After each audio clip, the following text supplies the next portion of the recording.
Hello dear students, welcome back to my channel physics SPC alternating current का एक question. An inductor of inductance 2 micro henry is connected in series with resistance of variable capacitors and AC source of frequency 7 kilohertz. The value of capacitance for which maximum current drawn into the circuit is 1 by x f parallel where the value of x is पाई रखा है पाई छोटे साथ। देखो actual में यहाँ पे L C R circuit हो गया, एक एल सी और आर ऐसे, और इसको किसी एसी सोर्स से जोड़ा है। इस एसी सोर्स की फ्रीक्वेंसी 7000 हर्ट्स है। किलो हर्ट्स थी, मैंने चेंज कर लिया हर्ट्स। और इसका जो सेल्फ इंडक्टेंस है एल, ये 2 माइक्रो हेनरी है। वेरिएबल कैपेसिटर है, वैल्यू गिवन नहीं है। इसी की वैल्यू हमसे यहाँ पे दे रखी है 1 बाई एक्स फैराड। सी की वैल्यू 1 बाई एक्स फैराड दे रखी है। और रेजिस्टेंस की जो वैल्यू है हमारी, ये भी गिवन नहीं है, बस केवल दे रखा है कि रेजिस्टेंस, ठीक है। और हमसे पूछ रहा है सर्किट में करंट कैसी हो, मैक्सिमम IRMS, ये चाहता है वो मैक्सिमम हो। तो ये बताओ, ये जब करंट सर्किट में LCR सर्किट हो, करंट मैक्सिमम हो, तो इस सीरीज रेजोनेंस की कंडीशन होती है।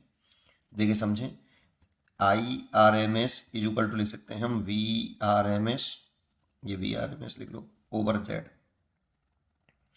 इसे I0 भी ऐसे भी लिख सकते थे, I0 बटे √2, V0 बटे √2, तो √2 से √2 कट जाता, तो I0 V0 अपॉन जेड, ऐसे भी लिख सकते थे, ठीक है। अच्छा, अब ये बताओ जेड कितना होता है सर्किट का। जेड होता है रूट के अंदर आर का स्क्वायर प्लस एक्सएल का स्क्वायर एक्सएल माइनस एक्सी का होल स्क्वायर। अब सोचो, 3 केस बनते थे यहाँ पे। इफ अगर एक्सएल ग्रेटर देन एक्सी कहें, देन जेड कितना आएगा, आर के इक्वल या आर से बड़ा। तो एक्सएल अगर एक्सी से बड़ा होगा, एक्सएल एक्सी से अगर बड़ा होगा, तो एक्सएल में से एक्सी कुछ घटाएंगे तो कुछ बचेगा, और वो आर में ऐड होगा, तो जेड ग्रेटर देन आर आएगा। और इफ अगर एक्सएल बराबर एक्सी ले, तो देन जेड की वैल्यू आर के बराबर आएगी। और तीसरा, अगर एक्सएल छोटा लें एक्सी से, देन जेड फिर अगेन आर से बड़ा आएगा। तो इन तीनों सिचुएशन में देखो, जेड की जो सबसे मिनिमम वैल्यू है वो इस वाले केस में है। जब जेड मिनिमम है, अगर जेड की वैल्यू मिनिमम है, तभी तो करंट मैक्सिमम होगा।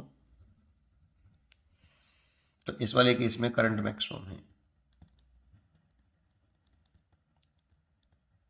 IRMS मैक्सिमम, तो I0 भी मैक्सिमम। तो ये कंडीशन होती है किसकी, सीरीज रेजोनेंस की। ये कंडीशन ऑफ रेजोनेंस है बेटा। जब सर्किट में करंट मैक्सिमम हो, और करंट मैक्सिमम होने के लिए जेड मिनिमम होना चाहिए। इसको ले लो, उठा लो बेटा, एक्सएल इक्वल टू एक्सी को इसे लिख लो एल ओमेगा, इसे लिख लो 1 upon omega C. Omega is equal to omega का square is equal to L C. Omega बराबर 2 pi F is equal to L C. C पूछ रहा है हमसे, तो 2 पाई की वैल्यू 22/7 और एफ की वैल्यू 7000,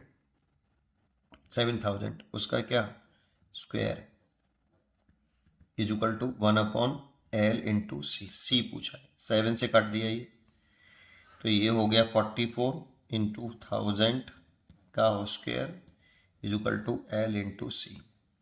तो सी की वैल्यू लिखे ना, तो 1 अपॉन एल की वैल्यू पुट करो, इसकी कितनी है 2 माइक्रो हेनरी, 2 इंटू 10 की पावर -6 है ना। सी को इधर ले आओ, इस वाले पूरे फैक्टर को यहाँ ले आओ, 44 इंटू 44 दो वाले को स्क्वायर कर रहा ना, और 10 की पावर +6।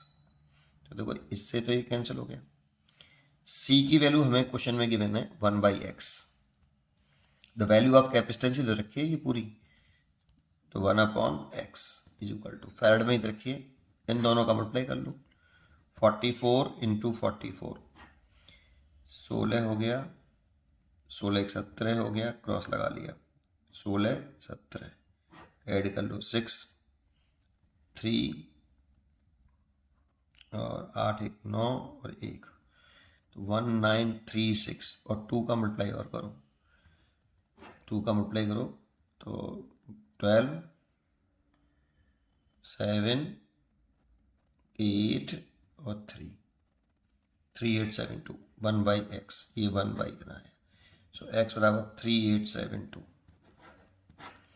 यहाँ पे 3872 फिल कर दो।